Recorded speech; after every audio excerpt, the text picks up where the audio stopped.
इंसान बनिए, मुसलमान मत बनिए।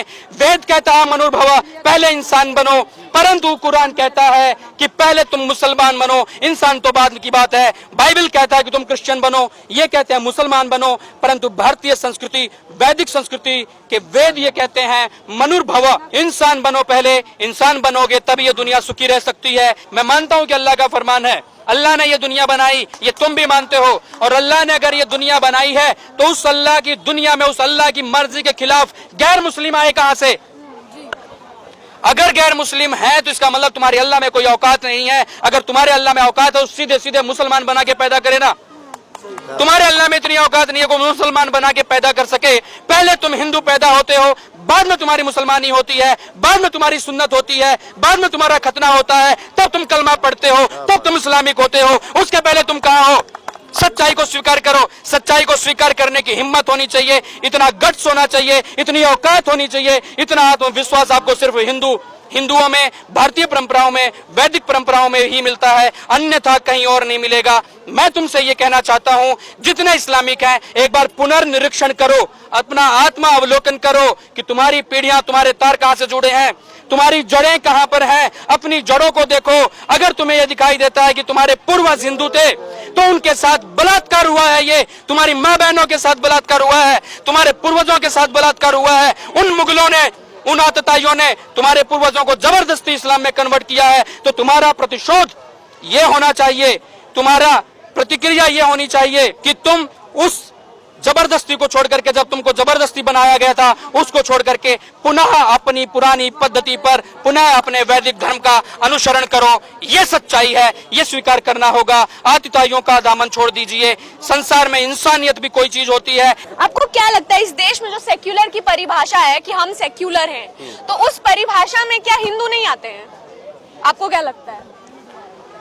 अब मैं ही बोलूंगा तो इनसे भी सर आप बताइए, सेक्युलर की परिभाषा में क्या हिंदू नहीं आते हैं अकॉर्डिंग टू सो कॉल्ड बड़े पत्रकार? सो कॉल्ड बड़े पत्रकार जो हैं, हाँ। जैसा कि अभी भाई कह रहे थे कि रविश कुमार, हाँ। ये एक जाना पहचाना सा नाम है, हाँ। पर उसकी इमेजिनेशन क्या है पब्लिक के बीच में वो सब जानते हैं।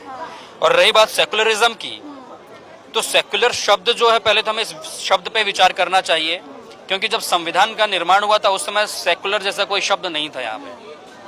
अब जो सो कॉल्ड सेकुलर पत्रकार हैं, जिनको सिर्फ ये दिखाई देता है कि हिंदुत्व या फिर हिंदू आतंकवाद या फिर हिंदू आतंकवादी या फिर राम भक्त जैसे शब्दों का इस्तेमाल करते हैं रविश जैसे लोग, तो उनको फिर मोहम्मद भक्त कोई क्यों नहीं मिलता है?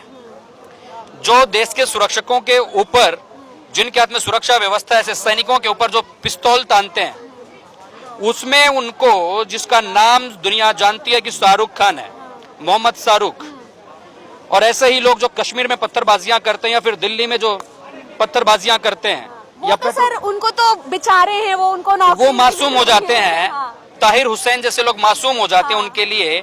तो सबसे पहले तो हमें ये विचार करना है कि पहले तो रवीश का पहले तो डीएनए करवाना, कहीं वो हलाला की पैदाइश तो नहीं है, खून गंदा तो नहीं उनका, पहले तो उनका ये डीएनए टेस्ट करवाना चाहिए। और उसके बाद फिर ये देखना चाहिए सेकुलर शब्द, जो सेकुलर शब्द संविधान में आया, कब आया, कैसे आया?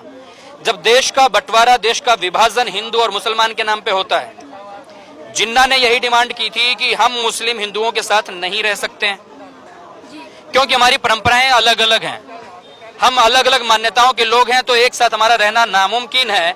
जबकि देश के हर एक राष्ट्रभक्त ने, चाहे वो सुभाष चंद्र बोस रहे हों, चाहे वो वीर सावरकर रहे हों, चाहे वो महात्मा गोडसे रहे हों, कोई भी रहा हो, गांधी और नेहरू को छोड़ करके सरदार वल्लभ भाई पटेल ने भी इस बात का विरोध किया था। सबने विरोध किया था कि देश का बंटवारा नहीं होना चाहिए। जब देश का विभाजन हिंदू और मुसलमान के नाम पे हो गया तो सेकुलर जैसी कोई परिभाषा यहाँ पे बच ही नहीं जाती।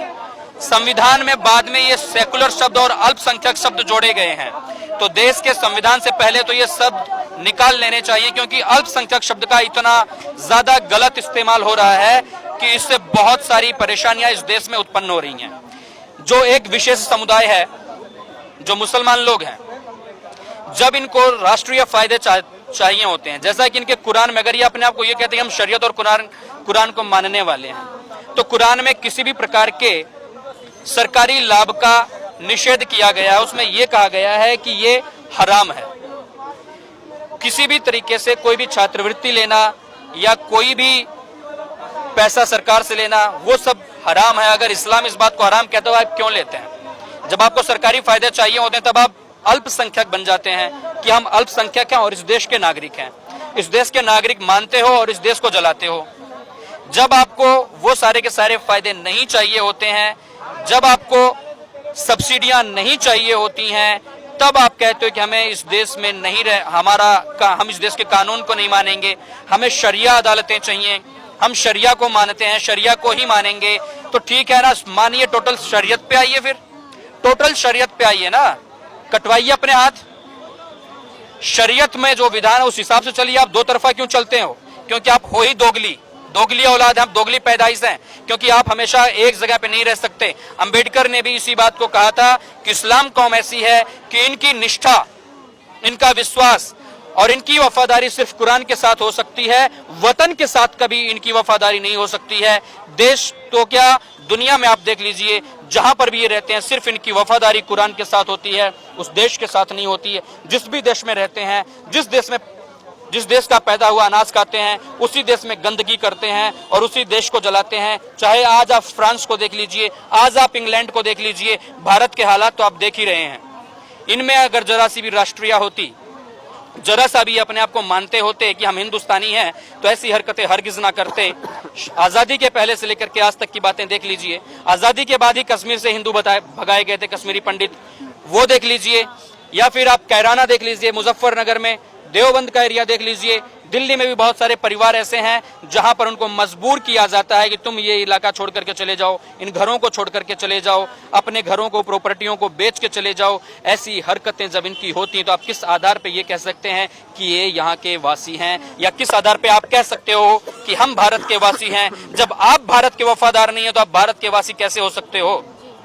सर, ऐसा भी देखा गया, मैंने देखा है कि 4 मुस्लिम एक हिंदू के बीच में रह सकते हैं, लेकिन एक हिंदू 4 मुसलमानों के बीच में नहीं रह सकता है, ऐसा अनुमान देखा जाता है। हाँ, तो बार बार जो मुझे लगता है ये हम लोग की दिक्कत है कि हम अपने आप को ही स्टैंड नहीं कर पा रहे हैं। हम इन सारी चीजों में उलझे हुए हैं और इसी वजह से हमारे साथ ऐसा हो रहा है। मुझे तो लगता है कुछ दिनों में ऐसा होगा कि हम ही इस देश से बाहर जाएंगे, वही यहाँ पे रहेंगे। आप क्या कहते हैं? क्योंकि उनकी तो नीति यही है, गजवाए हिंद। आप शाहीन बाग देख रहे हैं, शाहीन बाग सिर्फ CAA और NRC का विरोध नहीं है, वो ये दर्शाना चाहते हैं, ये बताना चाहते हैं कि यहाँ पर किसी भी मुस्लिम को आप पूछ लीजिए, वो यही कहता है यहाँ पे पहले हमारी हुकूमत थी। मैं ऐसे लोगों से जो ये कहते हैं कि यहाँ पे हमारी हुकूमत थी या हमारा यहाँ पे राज था, मैं उनसे ये पूछना चाहता हूँ कि जरा थोड़ा सा अपना चश्मा बदलिए, अपनी 2-3 पीढ़ियां नीचे उतरिए, तो आप ये देखिए कि आपके पूर्वज कौन थे। अधिकतर तो इस बात को नहीं मानते, पर कुछ लोग इस बात को स्वीकार करते हैं कि हमारे पूर्वज तो हिंदू ही थे। तो आप ये सोचिए पहले कि जब आपके पूर्वज हिंदू थे तो वो मुसलमान कब बने, क्यों बने, कैसे बने? क्योंकि उनको तलवार की नोक पे मुसलमान बनाया गया। अगर आपके साथ कोई जबरदस्ती करे तो आपको अच्छा नहीं लगेगा। अगर कोई कर चुका हो फिर आप सोचेंगे इसका बदला कैसे लिया जाए या इस गलती को सुधारा कैसे जाए।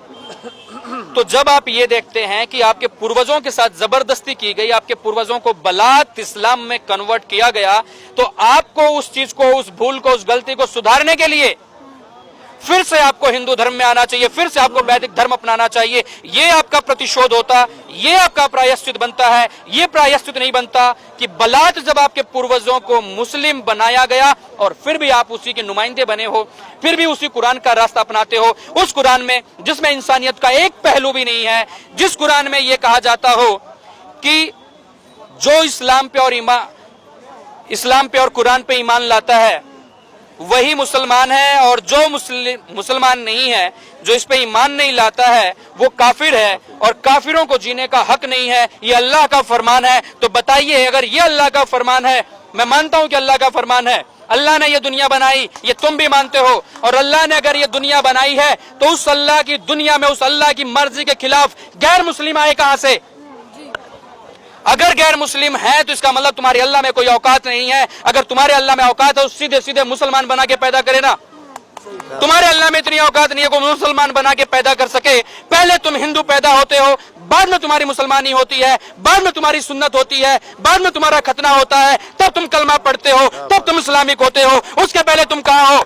सच्चाई को स्वीकार करो। सच्चाई को स्वीकार करने की हिम्मत होनी चाहिए, इतना गट्स होना चाहिए, इतनी औकात होनी चाहिए, इतना आत्मविश्वास आपको सिर्फ हिंदुओं में, भारतीय परंपराओं में, वैदिक परंपराओं में ही मिलता है, अन्यथा कहीं और नहीं मिलेगा। मैं तुमसे ये कहना चाहता हूं, जितने इस्लामिक हैं एक बार पुनर्निरीक्षण करो, अपना आत्मा अवलोकन करो कि तुम्हारी पीढ़ियां, तुम्हारे तार कहां से जुड़े हैं, तुम्हारी जड़ें कहां पर हैं। अपनी जड़ों को देखो। अगर तुम्हें यह दिखाई देता है कि तुम्हारे पूर्वज हिंदू थे तो उनके साथ बलात्कार हुआ है, ये तुम्हारी मां बहनों के साथ बलात्कार हुआ है, तुम्हारे पूर्वजों के साथ बलात्कार हुआ है, उन मुगलों ने, उन आतताइयों ने तुम्हारे पूर्वजों को जबरदस्ती इस्लाम में कन्वर्ट किया है। तो तुम्हारा प्रतिशोध ये होना चाहिए, तुम्हारा प्रतिक्रिया ये होनी चाहिए कि तुम उस जबरदस्ती को छोड़ करके, जब तुमको जबरदस्ती बनाया गया था, उसको छोड़ करके पुनः अपनी पुरानी पद्धति पर, पुनः अपने वैदिक धर्म का अनुसरण करो।